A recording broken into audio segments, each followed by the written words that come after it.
If you're in Canada and you're trying to apply for the disability tax credit, this is the calm, clear walkthrough so many people wish they had earlier. Whether you're a civilian or a veteran, the truth is the process can feel overwhelming, especially when you don't have a family doctor, or when the doctor you do see refuses to fill out the forms. So let's slow everything down and walk through what actually matters, what the Canada Revenue Agency looks for, and the simple steps that make a real difference in improving the quality of a disability tax credit application.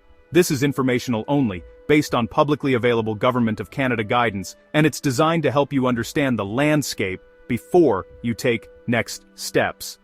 First, a big mindset reminder. The disability tax credit is not about diagnosis, it's not about labels. The Canada Revenue Agency evaluates applications based on function, not how you feel, not what a doctor personally thinks about entitlement, not whether someone believes your condition is serious enough. The disability tax credit is assessed using specific categories of daily functioning. If your impairment significantly restricts you in one category, or moderately restricts you in multiple categories that combine to a significant overall effect, you may qualify. This isn't opinion, this is built into the law and the CRA criteria. Next, let's talk about the reality many people face in Canada right now: not having a family doctor. Almost 6 million Canadians are without a primary care provider, and that is not your fault. You are still allowed to apply for the disability tax credit. The Canada Revenue Agency does not require that a family doctor fill out the form. Nurse practitioners are fully authorized to complete the medical certification. This is written directly in the CRA instructions. So, if your family doctor is unavailable, overworked, or refusing to complete the form, that does not close the door. Clinics with qualified nurse practitioners can legally complete the medical portion if they have the clinical understanding of your condition. Now let's clarify the categories the Canada Revenue Agency actually looks at. These are things like walking, dressing, feeding, mental functions necessary for everyday life, vision, hearing, and other core functions. The CRA is not looking for dramatic or emotional language. They are looking for whether your impairments make these tasks significantly restricted, even if you use assistive devices, and even if you have good days and bad days. A good application does not exaggerate.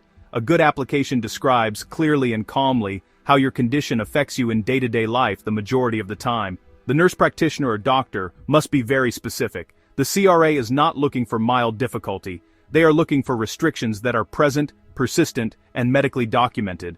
Another point many people don't know: your condition does not need to be permanent, but it does need to be expected to last at least 12 months. Many mental health-related applications fail only because the form was completed with vague statements like, "the patient is struggling." Instead, the medical professional must show how your symptoms restrict daily function. For example, difficulty with planning, organizing, adapting to changes, or remembering tasks. These fall under mental functions necessary for everyday life. Again, this needs to be described clearly, without embellishment, and without minimizing. If you're applying without a family doctor, here is one approach that can help. Step 1. Gather your existing paperwork. Any diagnosis letters, clinic notes, specialist reports, emergency visit summaries, or ongoing therapy notes. You do not need a massive file. You only need documents that support the functional restrictions described on the disability tax credit certificate. Step 2. Book with a nurse practitioner or clinic that understands disability tax credit paperwork. They should take the time to review your condition, ask questions about daily function, and complete the form accurately. A clinic that sends you away in 5 minutes or refuses to listen may not be the right fit. Step 3. Keep a simple daily function note for 7 to 10 days. Not a diary, not emotional writing, just a short log of where the restrictions show up. This helps the clinician understand your day-to-day reality. Once the form is completed, your part is simple. You mail it to the Canada Revenue Agency and wait for the review. Processing times vary, but 3 months is not unusual. If they need more information, they'll request clarification from the clinician. If your application is approved, it can unlock tax credits, retroactive adjustments, and in some cases additional programs linked to disability tax credit eligibility. If your application is denied, you can request a review or supply additional documentation. A denial does not mean you were wrong to apply. It often just means the form did not provide the right level of functional detail. Before we close, here's something important. You are allowed to advocate for accurate paperwork. You are allowed to ask questions, and you are allowed to find a clinician who will support you calmly and professionally. Many Canadians are quietly approved every year, including people with complex conditions, mental health-related impairments, and those without a family doctor. The key is clarity, function-based descriptions, and a properly completed form. This is informational only, not medical or financial advice.